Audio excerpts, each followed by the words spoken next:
గురుగారు, క్షీరసాగర మథనంలో ఉద్భవించిన అమృత భాండం నుంచి కొన్ని అమృత బిందువులు భూమిపై కొన్ని ప్రత్యేకమైనటువంటి ప్రదేశాల్లో పడ్డాయని అంటూ ఉంటారు. ఈ అమృత భాండానికి కుంభమేళకు ఉన్నటువంటి సంబంధం ఏంటో తెలియజేస్తారా? బాగుందమ్మా. కుంభతి ఇది కుంభం, కుండ. ఈ కుండలో అంటే అమృతపు కలశంలో ఆ అమృత బిందువుల యొక్క సమ్మేళనంలో జనులు చేసేటువంటి ఆనందారావాల మధ్య భగవత్ స్తుతి చేస్తూ జరిపేటువంటిది కుంభమేళ, మేళ సమూహం.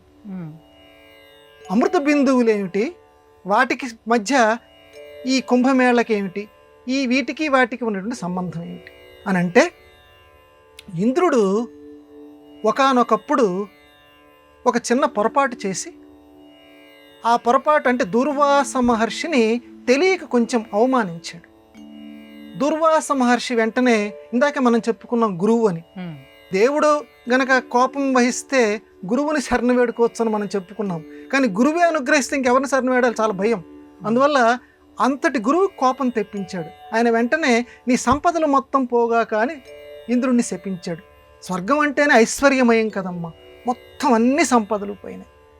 పోయిన తర్వాత అప్పుడు ఏం చేయాలో దిక్కుదోసినటువంటి పరిస్థితిలో ఆయన తపస్సు చేస్తే, ఇంద్రుడు తపస్సు చేస్తే అప్పుడు లక్ష్మీదేవి చెప్పిందట, నాయన ఇట్లా క్షీరసాగర మథనాన్ని ఇట్లా గనక మథనం చేస్తే నీకు అమృత కలశాలు లభిస్తుందని. ఆయన ఇప్పటి వరకు నీ దగ్గర ఉన్న సంపద మొత్తం గురువు వల్ల నేను పక్కకి వెళ్ళిపోయాను, నీ దగ్గర సంపద అంతా ఇప్పుడు ఏమీ లేదు, కానీ నువ్వు క్షీరసాగర మథనం చేస్తే అమృతం నీకు లభిస్తుంది, అప్పుడు యథాప్రకారంగా సంపదలన్నీ నీ దగ్గరికి వస్తాయి అని లక్ష్మీదేవి ఇంద్రుడికి చెప్పిందట.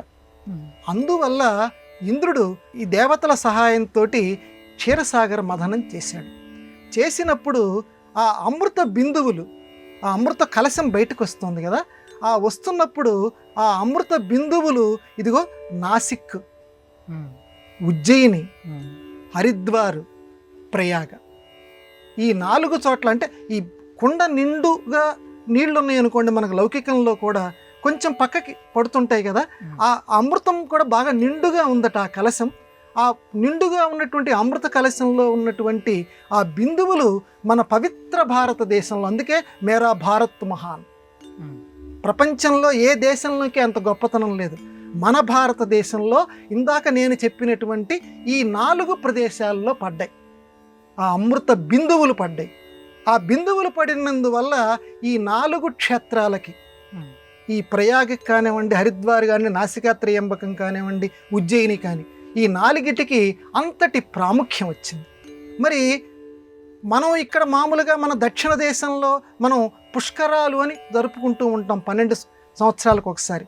అక్కడ 40 రోజులు, ఇక్కడ 12 రోజులు మనం చేసుకుంటాం కదా, అక్కడ 40 రోజుల పాటు జరుపుతారు ఈ కుంభమేళ. ఈ 40 రోజుల్లోనూ ఎక్కడెక్కడి దేవతలందరూ కూడా, ఎందుకంటే అక్కడ సమావేశం అవుతారట. ఎందుకంటే భారతదేశంలో అమృత బిందువులు పడినటువంటి ప్రదేశాలు అప్పుడు అసలు మామూలుగానే పునీతాలు. ఈ 40 రోజుల్లో, ఆ జనవరి 13వ తారీఖు నుంచి రేపు ఫిబ్రవరి వరకు ఉండేటువంటి ఈ 40 రోజుల్లో విపరీతమైన ప్రాముఖ్యత, విపరీతమైన పవిత్రత వాటికి వస్తుందట. అందులోనూ ఈ మాఘ పౌర్ణిమ ఇలాంటి రోజులు కొన్ని ఉన్నాయి, మౌని అమావాస్య ఇలాంటి రోజులు ఉన్నాయి. అలాంటి రోజుల్లో ఇంకా అధికమైనటువంటి ప్రాముఖ్యత. అంటే అదే నదీ నీరు పవిత్రం, ఆ నదీ నీరులో అమృతం పడింది, ఇంకా పవిత్రం.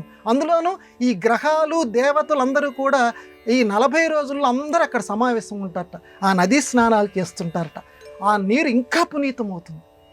అందువల్ల ఎక్కడెక్కడి సాధువులు కానివ్వండి, ఎక్కడెక్కడి మహానుభావులు కానివ్వండి, ఎక్కడెక్కడ అధికారులు కానివ్వండి, అందరూ కూడా ఆ కుంభమేళాలో ఈ 40 రోజుల్లో ఒక్క రోజైనా సరే స్నానం చేసి తరించాలి అనుకుంటారు. ఎందుకంటే అమృత బిందువులు ఉన్నాయి కాబట్టి. ఇక్కడ మళ్ళీ వెంటనే ఒక ప్రశ్న వస్తుంది, ఏమండి అమృతము అంటే మనకు సంపదలు కావాలని చెప్పి కుంభమేళాకి మనం వెళ్తున్నామా అని అంటే, మానవ గమ్యం ఎప్పుడు, మన భారతదేశం ఎప్పుడు చెప్తోందమ్మా, అమృతత్వం అంటే మోక్షము యొక్క ద్వారం. అది బాగా గుర్తుపెట్టుకోవాలి. నోట్ల కట్టలు వస్తాయని కాదు కుంభమేళా స్నానం. మనిషికి మళ్ళీ జన్మ పరంపర రాకుండా ఉండేటువంటి దాన్ని అమృతత్వము, మృతత్వము, అమృతత్వము. అమృతత్వం అంటే మోక్షం, కాబట్టి త్యాగేనేకేన అని చెప్పి త్యాగం చేత అమృతత్వం వస్తుందని పెద్దవాళ్ళు ఎలా చెప్పారో అలాగే కుంభమేళా స్నానం గనక చేస్తే నీకు మోక్షప్రాప్తి కలుగుతుంది, సద్గతి కలుగుతుంది, మళ్ళీ జన్మ పరంపరలో నువ్వు చిక్కుకోకుండా ఉంటావు. అంతేగాని సంపదలు వస్తాయని కాదు ఇక్కడ అర్థం. లౌకికంగా బతికినంతకాలం ఎటువంటి కష్టాలు లేకుండా ఉంటావు, ఇక మళ్ళీ పుట్టకుండా ఉంటావు. అది కావాలి. అందువల్ల ఈ 40 రోజుల్లోనూ తప్పనిసరిగా కుంభమేళా స్నానం చెయ్యాలి. నాకు ఓపిక లేదండి, నేను వెళ్ళలేను అని అనుకుంటే దానికి కూడా మన వాళ్ళు మార్గం చెప్పారు. నువ్వు రోజు చేసేటువంటి స్నానంలో ఈ 40 రోజుల్లో అహం కుంభమేళా స్నానం కరిష్యామి, ఇంట్లో పోసుకునేటువంటి నీళ్లతోటే నేను కుంభమేళాలో ఉన్నటువంటి మనస్సు అంత గొప్పదమ్మా. నేను కుంభమేళాలో ఆ ప్రయాగలో ఆ త్రివేణి సంగమంలో స్నానం చేస్తున్నాను అనే పవిత్రమైన భావనతోటి ఇక్కడ నీటితోటి చేయి. ఈ కుంభమేళా స్నానం అక్కడ చేస్తే ఎటువంటి ఫలితం వస్తుందో ఇక్కడ నీకు కూడా అది లభిస్తుందని చెప్పారు. అది అమృత బిందువుల యొక్క కథ.